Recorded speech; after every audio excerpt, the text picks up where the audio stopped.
what appeared to be some human hair was discovered, and underneath this were human remains. Salut les petits curieux, moi c'est Sahara, bienvenue sur ma chaîne, on y va sans plus tarder. Ce soir on va parler de la Maison des Horreurs.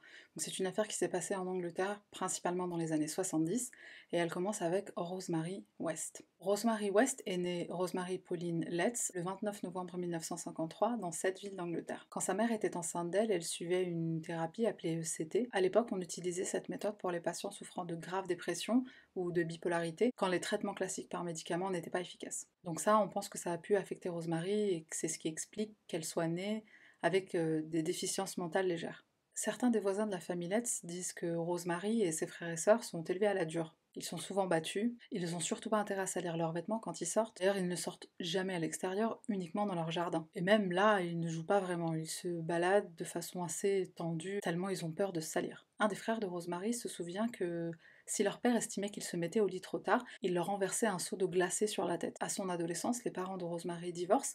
Elle reste quelque temps avec sa mère pour ensuite déménager chez son père. Celui-ci va la frapper, il va même aller jusqu'à la violer à répétition. De Rosemary, on dit qu'elle est sexuellement très précoce. À la maison, elle se balade toute nue après sa douche, elle va même parfois dans la chambre de son frère, se glisse dans son lit et le tripote. Mais à mon avis, avec un père qui commence à la violer dès l'âge de 8 ans, c'était presque garanti qu'elle n'aurait pas une sexualité normale. Quand elle a 16 ans, elle rencontre Fred West, mais son père n'approuve pas la relation. Il menace souvent Fred et lui fait clairement comprendre qu'il ne souhaite pas que sa fille le fréquente. Alors le couple décide d'emménager ensemble et Rosemary va alors s'occuper des filles de Fred, 2 enfants qu'il aura eu d'une précédente union. Et ça, elle ne le supporte pas, elle déteste ses filles, mais on va y revenir plus tard. En 1970, Rosemary a alors 23 ans, elle tombe enceinte de Fred. Ils emménagent alors au 25 Midland Road dans la ville de Gloucester. Oui, on dit Gloucester, on dit pas Gloucester. Pourquoi il y a une syllabe au milieu qu'on prononce pas? Au total, Rosemary aura 8 enfants, 5 de Fred et 3 de ses clients.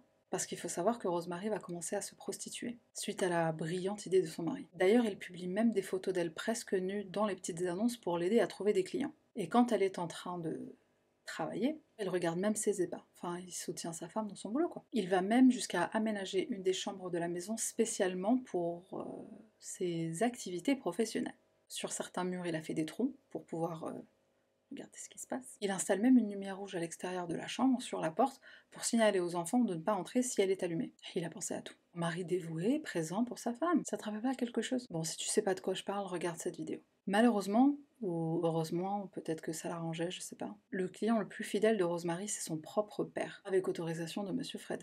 On partage chez les West. Et soudain, je crois que Monsieur Letts, ça le dérange plus que sa fille, elle fréquente Fred. D'ailleurs, Fred, qui est si attentionné envers son futur beau-père, va même autoriser ce dernier à violer sa propre fille, la fille de Fred. Tu sais, une de celles que Rosemary déteste. Bon, penchons-nous sur Fred une minute, parce que là, il y a urgence. Enfin, je crois que ça va durer plus d'1 minute, parce que si tu crois que t'as une famille de ouf, écoute bien ce qui se passe chez les West. Fred est né le 29 septembre 1941, dans une famille de fermiers très pauvres. Il a 5 frères et sœurs, et tout comme dans la famille de Rosemary, il y a de l'inceste ou des viols. Fred dira que c'est consensuel chez les West. Le père couche avec ses 2 filles, la mère invite Fred dans son lit alors qu'il a à peine 13 ans, puis elle l'encourage fortement à faire de même avec ses sœurs. Et à l'école, c'est loin d'être une lumière, même s'il se débrouille bien en art appliqué et en menuiserie. Il quitte les bancs de l'école à l'âge de 15 ans. 2 ans plus tard, il se retrouvera dans le coma pendant 8 jours suite à un accident de moto qui, sa famille dira, l'a complètement changé. Ils remarqueront qu'il est plus enclin à la colère, il s'énerve très facilement. À l'âge de 20 ans, il se fait arrêter et condamné pour avoir agressé sexuellement une fille de 13 ans, mais bizarrement, il ne va pas en prison. Sa famille le déshérite à cause de ça. Alors, au début, j'ai trouvé que c'était bizarre. C'est un peu l'hôpital qui se fout de la charité. Mais j'ai lu que son père lui aurait dit un jour: fais ce que tu veux, mais ne te fais pas prendre. Bon, ceci explique cela. Fred a 21 ans et il commence à fréquenter une femme nommée Catherine Costello. Rena pour les intimes. Enfin, pour les clients.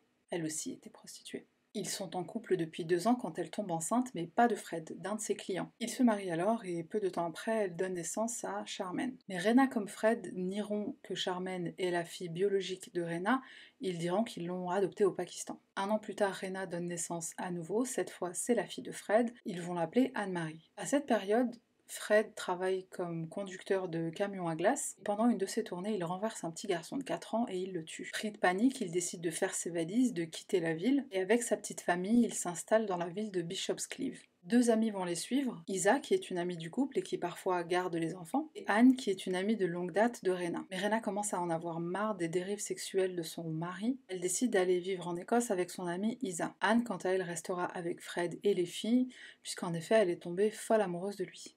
T'es pas la copine de... passer après les copines. Ok, bref. Anne tombe enceinte de Fred. Je dois préciser parce qu'on ne sait jamais quand elle tombe enceinte d'un client ou de Fred.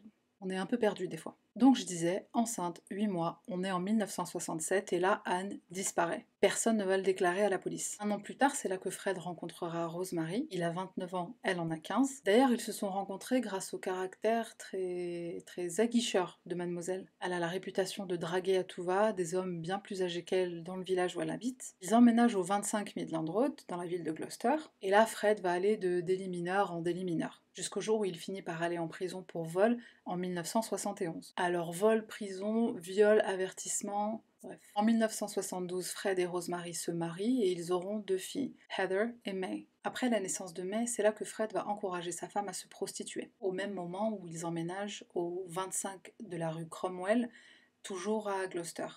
Et là, oublie viol, inceste, accident de camion à glace, on va monter d'un cran. Enfin, même de beaucoup de crans. Juste avant qu'on parle de la maison des horreurs, il faut que je place un événement majeur qui s'est passé au 25 Midland. Tu te souviens quand Fred était en prison et que Rosemary s'occupait de ses filles, Charmaine et Anne-Marie? À son retour de prison, elle lui dit que Rena est venue chercher Charmaine et qu'elle veut l'emmener avec elle en Écosse. Et Rosemary, c'est clair, les filles de Fred, elle les déteste, elle les frappe régulièrement, mais elle s'acharne tout particulièrement sur Charmaine parce que quand elle recevait des coups, elle ne bronchait pas. Et ça, Rosemary, ça la mettait hors d'elle. Mais en fait, Rena, elle est bien revenue en Angleterre, sûrement pour récupérer sa fille. Ou plutôt ses filles en vérité. Elle a 2 filles, pourquoi elle en récupérait qu'une seule? C'est quand même bizarre. Alors Charmaine, où elle est? Et Rena, où elle est? On va y arriver très vite. Octobre 1972, Fred et Rosemary sont en voiture. Ils voient une jeune femme faire de l'autostop, ils décident de l'aider et la font monter. En chemin, ils discutent, ils s'apprécient plutôt bien. Le couple va même proposer à la jeune femme, Caroline de son prénom, de venir s'installer avec eux et de travailler comme nounou. Et elle accepte volontiers, tout particulièrement parce qu'elle a un très bon feeling avec Rosemary. Elle se sent assez en sécurité. Bon, est-ce que tu commences à comprendre où on va là? Caroline est avec le couple depuis quelques semaines et elle commence à entendre des choses assez bizarres, vraiment pas nettes. Ça commence avec Fred qui lui dit tu sais, si un jour tu tombes enceinte, je pourrais te faire avorter, je l'ai déjà fait avant. Ok, merci. Puis un jour, il dit que Anne-Marie n'est plus vierge devant la pauvre Anne-Marie. Et là, Caroline comprend que la petite est très probablement victime d'abus. Elle décide donc de quitter cette maison de fous pour rentrer chez elle en autostop. Mais le couple va à sa recherche, il la trouve sur le bord de la route, il la récupère et il s'excuse profondément. Je ne sais pas comment, ils arrivent à la convaincre de revenir à la maison. Une fois arrivés, ils vont la bâillonner, lui lier les pieds et les poings, et va commencer une très longue nuit de torture et de viol pour Caroline. La première chose qui va la choquer, c'est que Rose prend part à tout ce qui lui est fait, même les sévices sexuels, ce qui est quand même assez rare pour une femme. Pendant qu'il la frappe, il l'étouffe avec un oreiller, il la menace de la tuer et de l'enterrer dans le jardin. And at that point, I kind of wished I was dead already. I wished the pillow had stayed. Because, sorry, that really gets to me. It's the fact that he could so easily have just done that. Tant bien que mal, Caroline réussit à s'échapper et elle va directement voir la police. Mais les policiers vont lui faire un accueil pas très professionnel. Ils vont lui dire que ce qui s'est passé, c'est de sa faute à elle, alors qu'elle ne leur a même pas encore parlé du viol. Elle ne va même pas oser le faire, et ce qui vaudra au couple d'être seulement appréhendé et de n'avoir qu'une amende de 50 livres. Aujourd'hui, ça équivaut à environ 250 livres, soit 280 €. C'est là que l'étau se resserre pour la famille West. En 1992, Fred va se filmer en train de violer une de ses filles, mais c'est la fois de trop, et elle va le raconter à une copine d'école qui à son tour va le dire à sa mère. Et cette mère bienveillante va tout de suite alerter les autorités. Un dossier est ouvert au sein des services sociaux et les enfants seront placés temporairement dans des familles d'accueil. Mais lorsqu'ils doivent témoigner, ils sont sûrement pris de peur et ils changent d'avis. Le dossier sera classé. Mais une des assistantes sociales a vraiment été perturbée par un des commentaires qu'un des enfants avait fait. Visiblement, quand les parents West engueulent leurs enfants, ils ont pour habitude de dire « Attention, si tu continues tes bêtises, tu vas finir enterré sous le porche comme ta sœur. » Si ça les calme pas.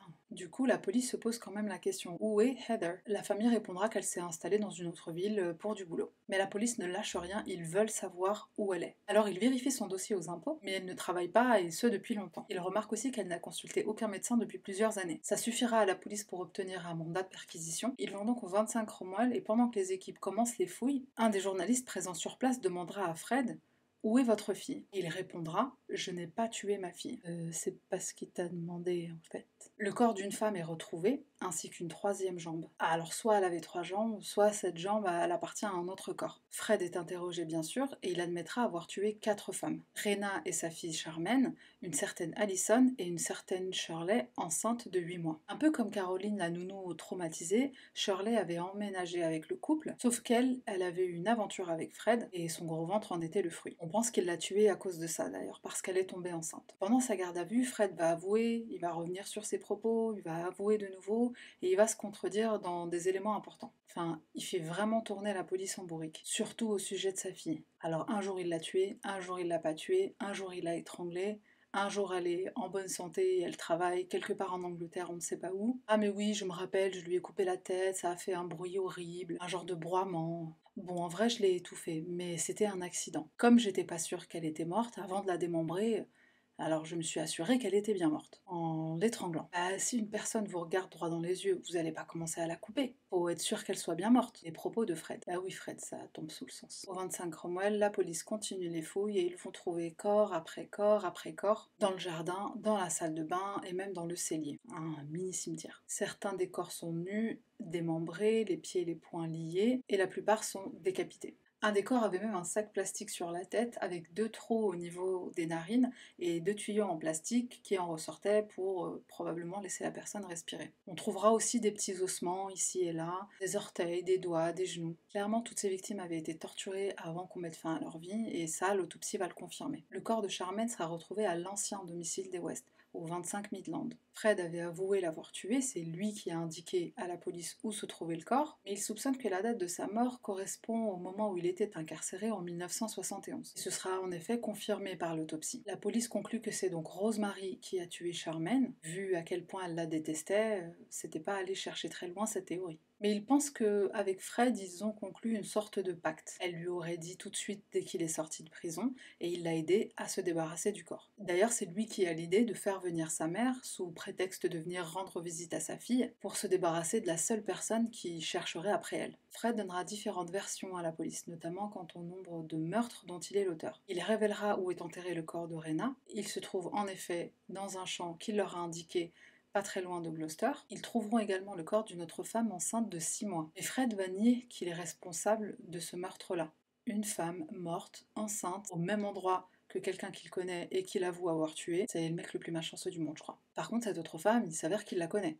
Donc clamer son innocence pour celle-là, ça risque juste d'être compliqué. Il se trouve que ce corps, c'est celui de Anne. Anne qui était l'amie de Rena, qui avait emménagé avec le couple à un moment donné, avant que Rena parte en Écosse. Fred était très confus quant au nombre de victimes. Certaines, il ne se rappelle même pas de leur prénom. Il y en a une qu'il va appeler Cicatrice, parce qu'il se rappelle qu'elle avait une cicatrice à la main. Malheureusement, certains des corps ne seront jamais identifiés, malgré tous les efforts de la police, et en dépit du fait qu'ils aient recueilli une liste de toutes les personnes disparues de la région. Fred sera inculpé du meurtre de 12 personnes, les 9 corps qui sont retrouvés au 25 Cromwell, le corps de Charmaine qui est retrouvé au 25 Midland, et le corps de Rena et Anne qui sont retrouvés dans le champ. Aucune des autres victimes pour lesquelles il a avoué le meurtre n'est retrouvée, on ne peut malheureusement pas l'inculper par faute de preuves. Rosemary clame son innocence jusqu'à ce jour, elle n'a jamais avoué, et elle dit que certes elle habitait dans la maison où ont été trouvés des cadavres, mais ça ne veut pas dire qu'elle est responsable. C'est ce qu'on appelle une logique sans faille. Pendant le procès, plusieurs témoins sont appelés pour faire état de toutes les horreurs qui se sont passées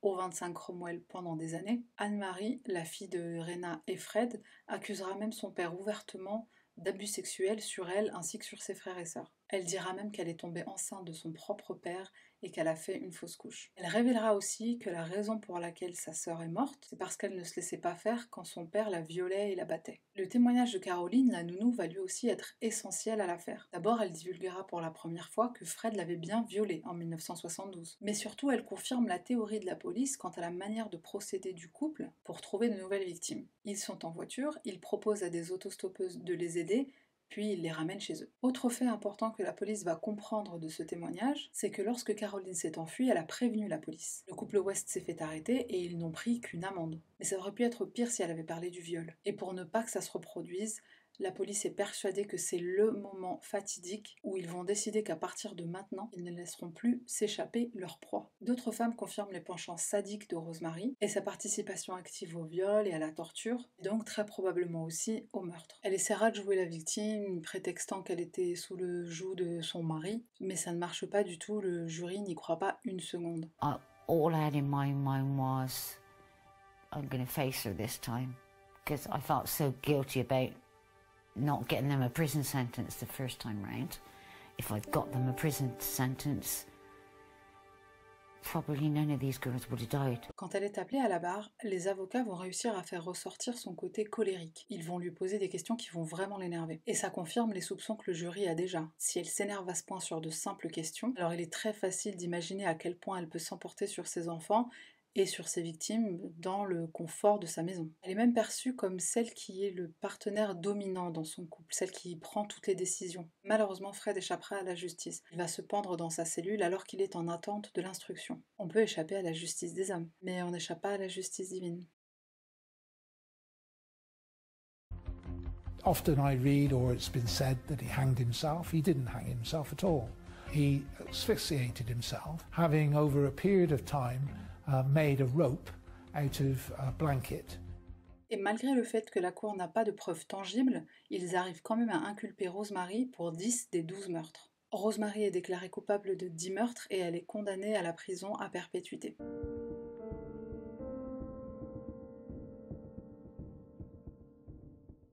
Un des frères de Fred va se pendre lui aussi, ne supportant pas que la cour n'ait pas eu le temps d'innocenter son frère. Il est surtout horrifié qu'il ait violé et mis enceinte sa propre fille Anne-Marie. Et la pauvre Anne-Marie tente à son tour de se suicider, une première fois pendant le procès, en faisant une overdose de médicaments. Une seconde fois, elle se jettera d'un pont, mais elle sera secourue. Un des autres enfants de Fred et Rose va également tenter de se suicider, encore une fois par pendaison, mais la corde qu'il utilise va lâcher. En octobre 1996, la maison du 25 de la rue Cromwell sera démolie. Elle est devenue un passage piéton qui mène au centre-ville. Number 25 Cromwell Street was completely demolished.